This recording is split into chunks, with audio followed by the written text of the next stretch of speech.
Today at FoneFunShop we received our USAM mini sterilizer and a wireless charger. So let's just open it up.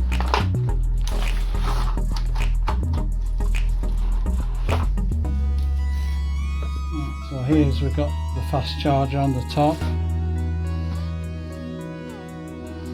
the USB charger at the back.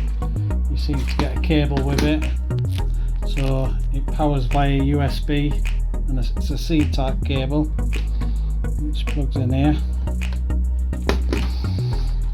Then inside, this is where you put your device, and that's it. That's the mini sterilizers. We're just going to show you how these fast charger works on the mini sterilizer. You just connect your cable and put your phone on the top. There you go. See it charging. Yep. Also, to use the sterilizer, you just pop it open, put the phone in. As you can see, mine's an 11 Plus Max phone, which it easily fits in. Close the box, press it once, you see the green light, and you leave it in there for 18 minutes and it fully sterilizes the phone.